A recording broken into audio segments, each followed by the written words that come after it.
പ്രിയതോഴനായ EP. ജയരാജനെ ഇടതുപക്ഷ മുന്നണിയുടെ convener സ്ഥാനത്ത് നിന്ന് വെട്ടിവീഴ്ത്തിയ അതേ ദിവസം തന്നെയാണ് സ്വന്തം കണ്ടെത്തലായ പി.വി.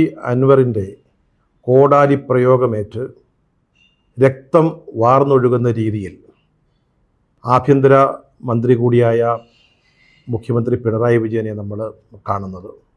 കഴിഞ്ഞ പിണറായി സർക്കാരായാലും ഇപ്പോഴത്തേതായാലും അതിലെ അംഗങ്ങളായിരുന്നവരെ വെച്ച് നോക്കുമ്പോൾ ആഭ്യന്തര വകുപ്പ് കൈകാര്യം ചെയ്യാൻ ഏറ്റവും പറ്റിയ ആൾ പിണറായി വിജയനാണെന്നായിരുന്നു എൻ്റെ ഒരു വിശ്വാസം. മനുഷ്യൻ്റെ അനാട്ടമി അനുസരിച്ച് ഈ ഇരട്ടച്ചങ്ക് അസാധ്യമായ ഒന്നാണെങ്കിലും പിണറായി വിജയൻ അങ്ങനെ എന്തോ ഒന്നുണ്ട് എന്ന് കരുതി വിശ്വസിച്ച ഒരാളായിരുന്നു ഞാൻ.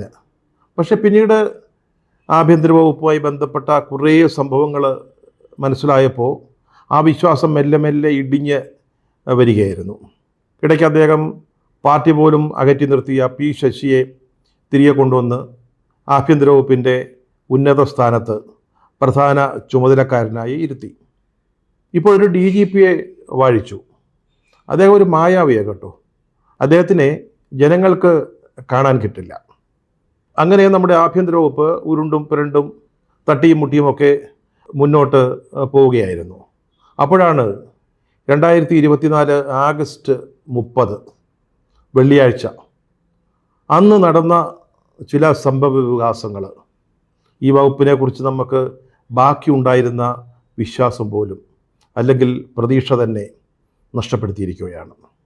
അതോടൊപ്പം തന്നെ പിണറായി വിജയനെക്കുറിച്ചുണ്ടായിരുന്ന വിശ്വാസവും ചീട്ടുകൊണ്ടുണ്ടാക്കിയ ആകാശക്കോട്ട പോലെ തകർന്ന് തരിപ്പണമായിപ്പോയി, ധൂളിയായിപ്പോയി എന്ന് തന്നെ പറയാം. ഇപ്പോൾ നമ്മുടെ ആഭ്യന്തര വകുപ്പ് എല്ലാ ആണികളും ഒടിഞ്ഞു പറഞ്ഞ ഒരു യന്ത്രത്തെ പോലെയാണ്. ചക്രത്തെ അച്ചുതണ്ടുമായി ബന്ധിപ്പിക്കുന്ന അച്ചാണി പോലും ഒടിഞ്ഞുപോയി. ഈ വണ്ടി ഇനി ഓടിക്കാൻ ശ്രമിച്ചാൽ 4 ഭാഗത്തേക്കും ചിതറി തകർന്ന് പോവുകയുള്ളൂ. ഇത് കണ്ടം ചെയ്ത് പുതിയ വണ്ടി വാങ്ങിച്ചേ പറ്റൂ.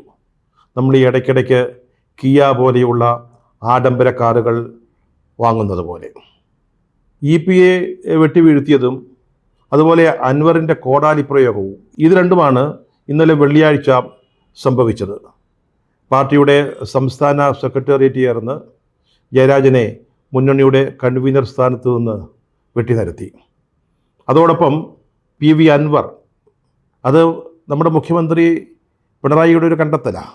അദ്ദേഹം പാർട്ടിയെയും സർക്കാരിനെയും ആഭ്യന്തര വകുപ്പിനെയും വല്ലാത്ത പ്രതിസന്ധിയിൽ ഒരു ഊരാക്കുടുക്കിൽ കൊണ്ടെത്തിച്ചിരിക്കുകയാണ്. ഈ അൻവറുമായി ബന്ധപ്പെട്ട കാര്യത്തിൽ ഇന്നലെ 3 സംഭവങ്ങളാണ് ഉണ്ടായത്. അതിലെ കഥാപാത്രങ്ങൾ 3 പേരാണ്. അതിലെ പ്രധാനി പി.വി. അൻവർ തന്നെയാണ്. നിലമ്പൂരിൽ നിന്നുള്ള MLA ആണ്. കോൺഗ്രസ്സുകാരനായിരുന്നു.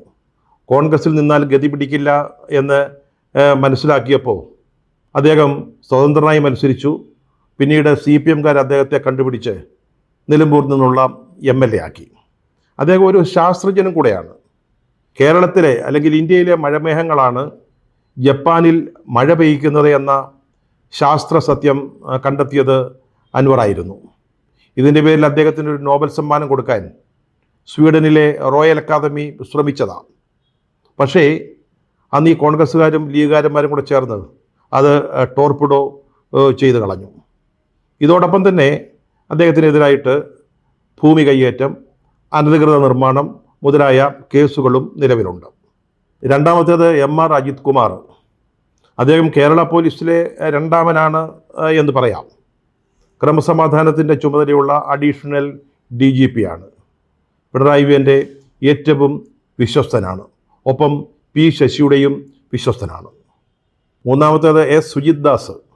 അത് IPS-കാരനാണ്. നേരത്തെ മലപ്പുറം ജില്ലാ പോലീസ് സൂപ്രണ്ടായിരുന്നു. ഇപ്പോൾ പത്തനംതിട്ട ജില്ലയിലെ SP ആണ്. അദ്ദേഹത്തിന് IPS ലഭിച്ചപ്പോൾ വാടക വീട്ടിൽ താമസിക്കുന്ന, അതുപോലെ തന്നെ സർക്കാർ സ്കൂളിൽ പഠിക്കുന്ന അംഗനവാടി അധ്യാപികയുടെ മകനായ ചെറുപ്പക്കാരൻ IPS-ന് അർഹനായി എന്ന മട്ടിൽ അന്ന് കേരളത്തിൽ നിന്നും പ്രസിദ്ധീകരിച്ചിരുന്ന ഡെക്കാൻ ക്രോണിക്കിൾ എന്ന പത്രം ഒരു വാർത്ത പ്രസിദ്ധീകരിച്ചത് ഓർക്കുന്നു. അതുപോലെ തന്നെ അദ്ദേഹത്തിന് അന്വേഷണ മികവിനുള്ള കേന്ദ്ര സർക്കാരിൻ്റെ അവാർഡും ലഭിച്ചിട്ടുണ്ട്. അതുമാത്രമല്ല, അദ്ദേഹം തൻ്റെ സഹപ്രവർത്തകരെ വിളിക്കുന്ന ചില ഇരട്ടപ്പേരുകൾ കേൾക്കുമ്പോൾ അല്പം സാഹിത്യ വാസനയുള്ള ആൾ എന്ന് നമുക്ക് മനസ്സിലാക്കാം. വെള്ളിയാഴ്ച നടന്ന സംഭവവികാസങ്ങൾ ഇതിൻ്റെ പ്രേക്ഷകർക്ക് അറിയാത്തതല്ല. പക്ഷേ ആകെ മൊത്തം ടോട്ടൽ ഒരു സമഗ്രത കിട്ടുന്നതിന് വേണ്ടി അതൊന്ന് ചുരുക്കി പറയാൻ ശ്രമിക്കുകയാണ്. രംഗം 1, മലപ്പുറം SP ഓഫീസിൻ്റെ മുൻവശം. അവിടെ നമ്മുടെ അൻവർ ഒരു ഏകാംഗ സത്യാഗ്രഹം നടത്തുകയാണ്. പഴയ കോൺഗ്രസ് ആയിരുന്നതുകൊണ്ട് അദ്ദേഹം ഗാന്ധിയൻ സമരമുറകളൊന്നും മറന്നിരുന്നില്ല. ഒരു കുട ചൂടി ചുറ്റും പ്ലാക്കാർഡുകൾ കുത്തി നിർത്തി അദ്ദേഹത്തിൻ്റെ ചരിത്ര പ്രസിദ്ധമായ സമരം ആരംഭിച്ചു. ഏതാണ്ട് ഇതേ സമയത്താണ് തിരുവനന്തപുരത്തെ AKG സെൻറ്ററിൽ EP ജയരാജനെ വെട്ടിനിരത്താനുള്ള പാർട്ടിയുടെ സംസ്ഥാന സെക്രട്ടേറിയറ്റ് ആരംഭിച്ചത്. മലപ്പുറം SP ക്യാമ്പ് ഓഫീസിലുണ്ടായിരുന്ന ചില മരങ്ങൾ മുറിച്ചു മാറ്റിയതുമായി ബന്ധപ്പെട്ട് അന്വേഷണം വേണമെന്ന് ആവശ്യപ്പെട്ടുകൊണ്ടായിരുന്നു അൻവർ സാഹിബിൻ്റെ സമരം. ഇത് കുറേ ദിവസങ്ങളായിട്ട് അദ്ദേഹം ഉന്നയിക്കുന്ന കാര്യമാണ്. ഇപ്പോഴത്തെ മലപ്പുറം SP ആയ S ശശിധരനായിരുന്നു അദ്ദേഹത്തിൻ്റെ പ്രധാന ടാർഗറ്റ്. പക്ഷേ അത് ഏച്ചുന്നില്ല എന്ന് കണ്ടപ്പോൾ നേരെ കുന്തമുന നമ്മുടെ ADGP MR അജിത് കുമാറിനെതിരെ ചൂണ്ടിപ്പിടിച്ചു.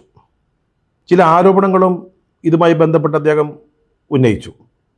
അതായത് സർക്കാരിനെതിരെ പ്രവർത്തിച്ച ഒരു യൂട്യൂബറുടെ അല്ലെങ്കിൽ ഒരു യൂട്യൂബ് ചാനലിൻ്റെ ഉടമയുടെ അറസ്റ്റ് ഒഴിവാക്കുന്നതിന് വേണ്ടി ഈ അജിത് കുമാർ 2 കോടി രൂപ കൈക്കൂലി വാങ്ങിച്ചു എന്നുള്ള ഒരു പ്രധാനപ്പെട്ട ആരോപണം അൻവർ ഉന്നയിച്ചു.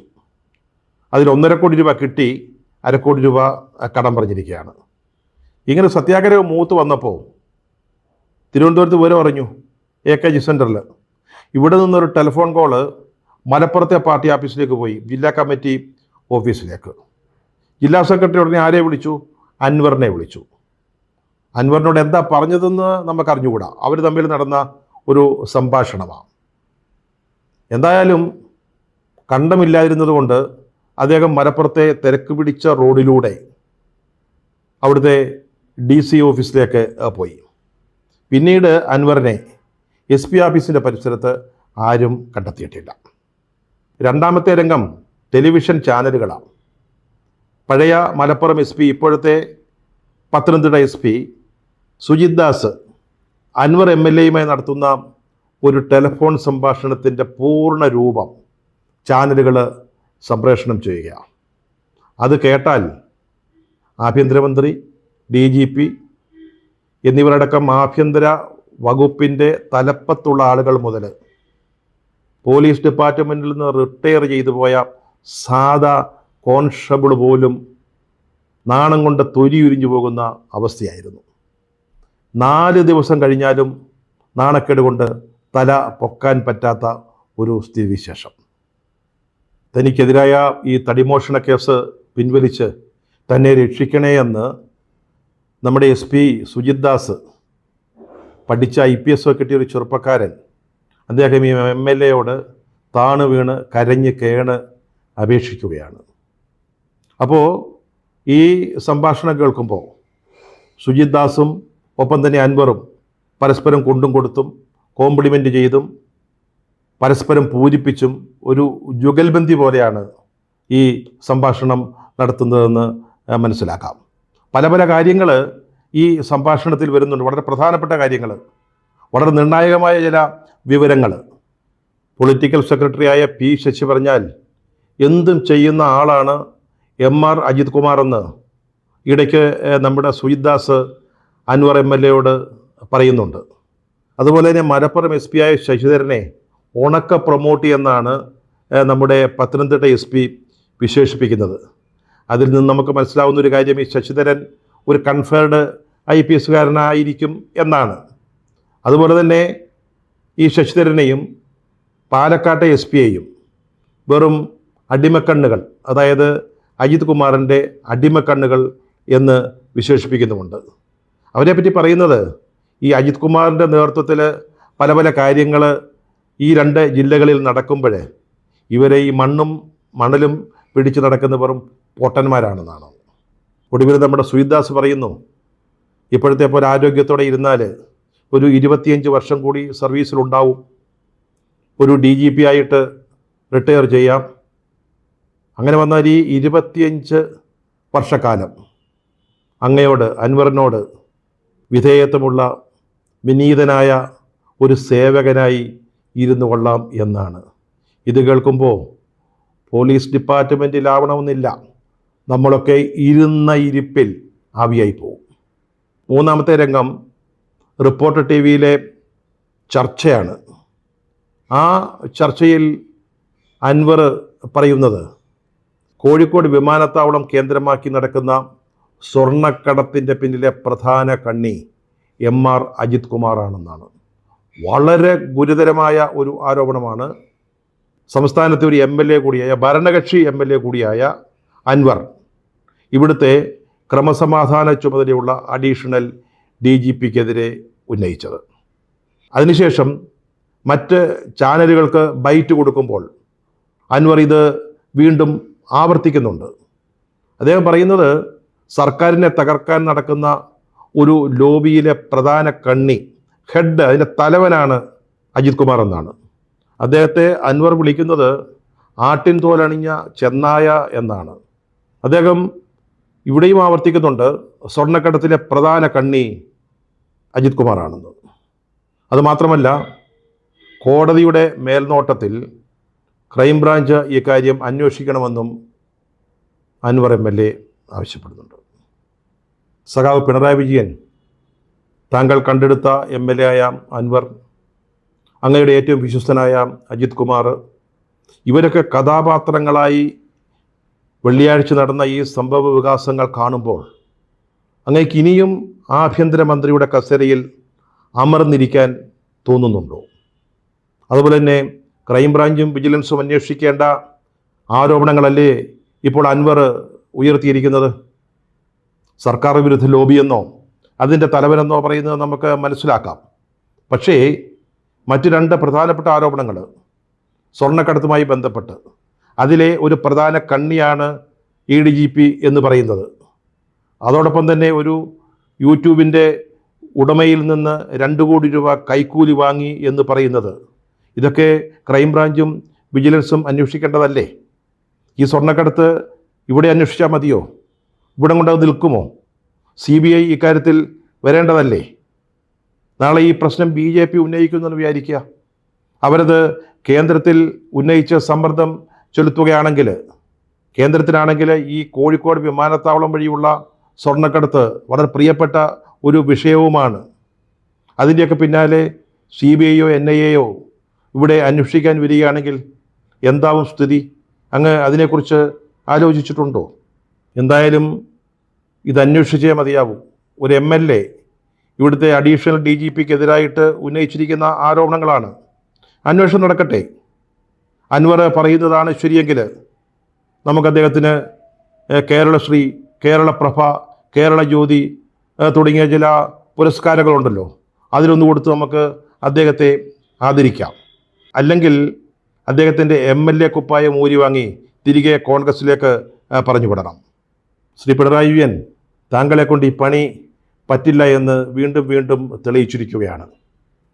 BJP-യുടെ പ്രഭാരി ജാവദേക്കറെ കണ്ടതിനാണ് ഇന്നലെ താങ്കളടങ്ങുന്ന പാർട്ടി സെക്രട്ടേറിയറ്റ് EP ജയരാജൻ എന്ന് പറയുന്ന തഴക്കവും പഴക്കവുമുള്ള ഒരു നേതാവിനെ കൺവീനർ സ്ഥാനത്ത് നിന്ന് പുറത്താക്കിയത്. അതുപോലെ തന്നെയല്ലേ, അതിനേക്കാൾ ഗുരുതരമല്ലേ ഇപ്പോൾ ആഭ്യന്തര വകുപ്പിനെതിരെ ഉണ്ടായിട്ടുള്ള ഈ പുതിയ സാഹചര്യം? അങ്ങേക്ക് ആരെയും പേടിയില്ല എന്നാണ് തിരുവാതിരപ്പാട്ടെഴുതുന്നവർ വാഴ്ത്തുന്നത്. പക്ഷേ അങ്ങ് ആരെയോ പേടിക്കുന്നു, എന്തിനെയോ പേടിക്കുന്നു, അതിൽ സംശയമില്ല.